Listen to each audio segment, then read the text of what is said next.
Now, I'm speaking right now with Bruno Aziza and Joey Fitz, and they've written this great book about driving business performance.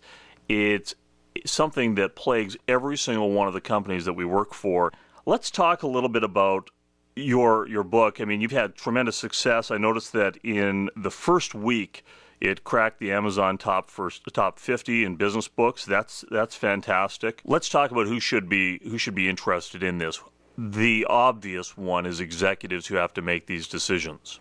Oh, absolutely. I think you really talked about the main audiences here, the executives and managers, and the knowledge workers at large, analysts, managers, contributors that are involved in the daily actions and the daily decisions of their company. Think about the types of decisions that a company makes on a daily basis. You think about strategic, you think about operational and tactical decisions. You also need to think about the impact of these decisions. In fact, it's something that in the book we call the analytical paradox. If you look at recent research from IDC, they indicate that over 50% of the execs have access to the information that they need to make decisions. In fact, so 50% of the executives have access to the information that they need in order to make good decisions? Exactly. However, if you look at the rest of the organization, I think the IDC data for that is less than 30% of any knowledge worker have access to the information that they need at any given time. And the reason for that is there are so many decisions that you're making on a daily basis that is virtually impossible to get you all the information that you need at any given time so that you know that you're making the right decision. So the challenge here is how do you do that? Because the millions of decisions that those knowledge workers are making on a daily basis are going to add up to a lot more than just a few decisions that your executives are making. I mean, I think you talked about a few companies earlier. That is in essence what you're trying to do when you drive business performance is enable each layer of the organization to make the right decisions. Otherwise, we're stumbling over each other. We might be running personal agendas and sometimes even agendas that are conflicting with each other, and we don't end up driving the strategy of the entire corporation. We want to make sure that when you're making the decisions, you're doing the right thing. There is nothing so useless as doing efficiently something that should not be done at all, as Peter Drucker said. So you want to make sure that the decisions that you're making are the right ones individually, the right ones for the group, but also the right ones for the overall corporation's benefit. It's fascinating stuff, guys. We're going to come back, and when we do, we're going to touch on what the 6 stages that companies go through are. I think this is kind of like the Maslow's hierarchy of needs for companies as they move through growth. Guys, let's go through the 6 stages because it really creates the base of what they're trying to do. So often, and I've said this before, so often companies jump into a new sort of paradigm of thinking and they decide that they're going to have this culture performance. It reminds me of The Office when Michael says, "I declare bankruptcy." And in some cases, these companies say, "I declare a culture of performance," and expect everybody to stand up and start cheering and get right in line. And look at us, now we're aligned and we're going to have this great culture. Right. That does not happen, does it? No, you're exactly right. And You're also correct that this concept of the 6 stages of performance management are what hopefully really dummies it down and makes it very comprehensible in terms of what's a rational framework for developing out these capabilities and what stages do you progress through as you move towards this culture performance. And it's important to note that if you're looking at these stages, every company is at a different stage, aren't they? That's right, yeah. These aren't necessarily steps. You don't have to start off at step 1. Your company might already be at step 3 or 4, and it's just a matter of a couple more steps to create that culture. Exactly. And with a rational framework of thinking through, all right, what skills do we have? What capabilities do we have today? Where can we get to most effectively? And what's prescriptive guidance on what do I need to do to build out the skills to move up the ladder, as it were? Okay, what's number 1? What's the first stage that companies are going to feel themselves in? So the first stage is increasing visibility, and this is when organizations are first starting to understand what's going on around here. Where are we making the most profit? Who is my customer? Where do I sell the most widgets on Tuesday in Germany? Start to understand what programs are actually successful, which ones are losing. How do I know if I put $1 here, I'm going to get 5 back, or if I put €2 here, I'm going to get 20 back? This is about making sure that you actually have the data that Bruno was talking about before. Exactly right. Increasing visibility is first starting to understand the performance of your organization and having that data, having that information. So now I've got all the data that I need in order to make a decision. What's the next step?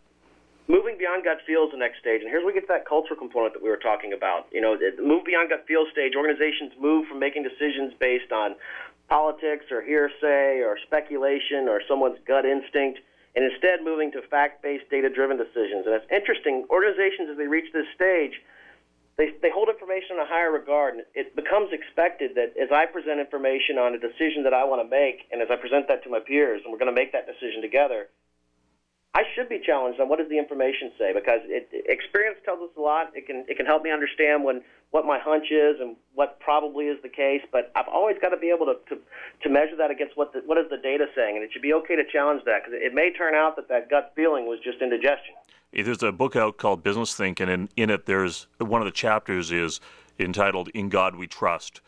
And when you read the first chapter, or the first lines, it's "In God we trust, everyone else bring evidence." So you're saying you got to have the numbers to back up what you're saying if you're going to say something. There is no, well, I think this will be doing well if you're in that stage 2. What's stage 3? In stage 3, organizations first start to plan for their success. So you think of those first 2 stages as really foundational, of understanding what is happening around here, what's happened in the past, and what's going on, and let's make sure that we have a single version of the truth that we can rely on. We get our data right. But now we have to start to look and describe what's that future desired state that we want to get to. Here's where we first start to plan what is it that we're going to do.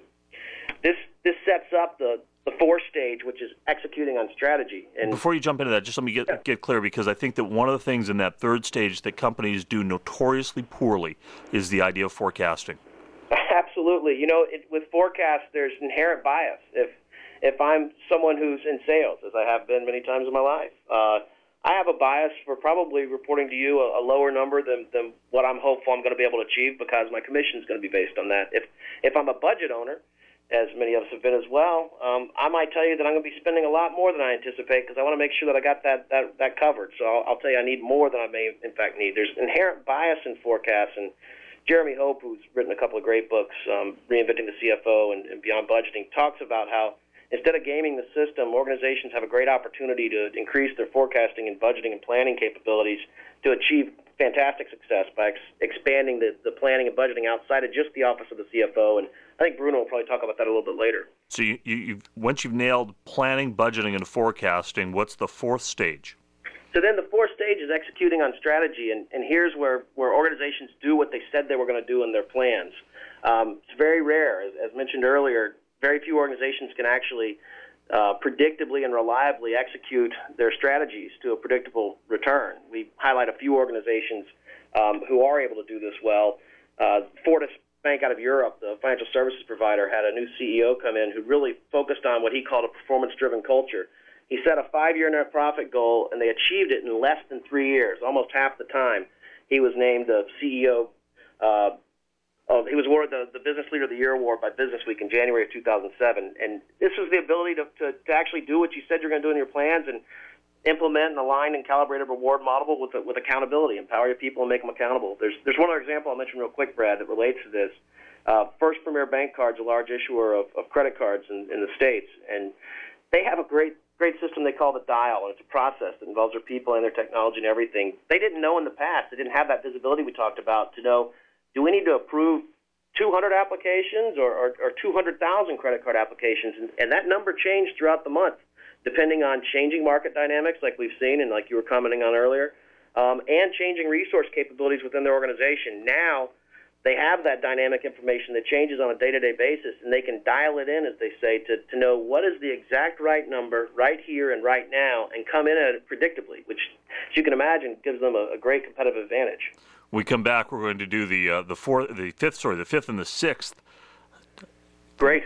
And we'll also talk about this monitor, analyze, and plan, which you say are the 3 muscles that businesses need to exercise in order to get very good at being able to create a culture of performance. You're listening to the